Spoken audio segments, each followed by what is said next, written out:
অনেকক্ষণ পরে আসছে, আমার চোখ মুখ বেঁধে আবার চলে গেছে। যাওয়ার পরে অনেকক্ষণ পরে আসতে এসে একটা রুটি আর কলা আমাকে দিছে। দেওয়ার পরে আমি রুটি কলা খেয়েছি। খাওয়ার পরে তারপরে তারা রুটি কলা খাওয়ার পরে আমি আবার অচেতন হয়ে গেছি।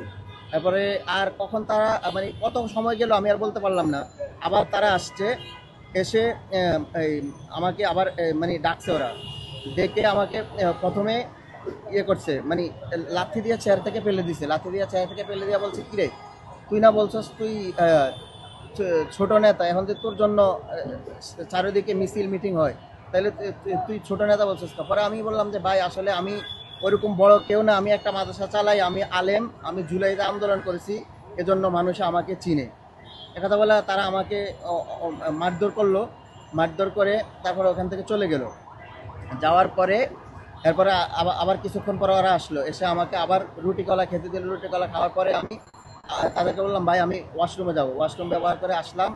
আসার পরে বেশিরভাগ সময় আমার ওখানে মানে আমি জ্ঞান ছিল না, তারা কি করছে না করছে আমি বলতে পারবো না। তো ওখানে আমার টর্চার করার মধ্যে ওরা আমারে কয়েকটা চড় মারছে, আর ওই যে একটা লাথি উষ্টা দিছে। আমি ওইভাবে আর কিছু মানে টর্চারও তখন অনুভব করি নাই। তারপরে যখন সম্ভবত চতুর্থ দিন বা পঞ্চম দিন, আমি তো শিওর জানি না, ওরা আমার বলতেছে তুই তো জামাত শিবির, তোর নামে জামাতের আমির পোস্ট দিছে, তুই তো জামাত শিবির, তোরে তো আমরা মেরে ফেলবো, তোরে ইন্ডিয়াতে পাচার করে দিব জঙ্গি বলে, জামাত শিবির এগুলো বলে মানে বিভিন্নভাবে ভয় দেখাতে থাকে। তার পরক্ষণে হাসনাত আবদুল্লাহ পোস্ট দিছে তোরে নিয়ে বিভিন্ন ধরনের পোস্ট দেয়, তাই তুই তো অনেক বড় নেতা, তুই জামাত শিবির, এগুলা বলে ভয় দেখায়, মেরে ফেলবে বা ইয়ে করবে। পরে এগুলা বলে তারা আমাকে আর কিছু করে না, আবার চোখ বেঁধে চলে যায়। যাওয়ার পরে প্রায় 2-3 ঘন্টা পরে আসে। এসে আমাকে বলতেছে তোর একটা রুটি দিছিল, ওই রুটিটা খা। তখন আমি বলছি ভাই আপনারা তো আমার মেরে ফেলবেন, আমি আর খাবো না কিছু, মানে আমি তাদের সাথে জিদ ছিলাম। পরে আমাকে যদি না খাস তাহলে তোর মেরে ফেলবো। তখন আমি রুটিটা খাওয়ার পরে আমি আর কিছু বলতে পারবো না।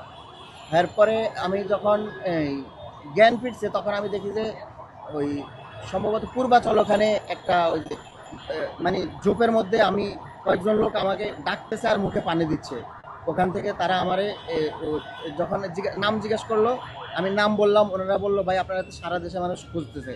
তো ওনারা আমার একটা মসজিদের সামনে নিয়ে গেছে, নিয়ে ওখান থেকে মনে হয় ওনারা 999-এ ফোন দিছে। এরপরে পুলিশ গিয়ে আমাকে উদ্ধার করে আনে, কুয়েত মৈত্রী হাসপাতালে আনছে। কুয়েত মৈত্রী হাসপাতালে আনার পরে তখন স্বাভাবিকত আমি আমার পরিবার বা সবাইকে দেখে একটু মানে খুব মানে জীবন ফিরে পাওয়ার মতো, তখন আমি সবার সাথে কথা বলছি বা ইয়ে করছি, কিন্তু আমার তখনও ওইরকম ব্যথা বা কিছু অনুভব হয় নাই।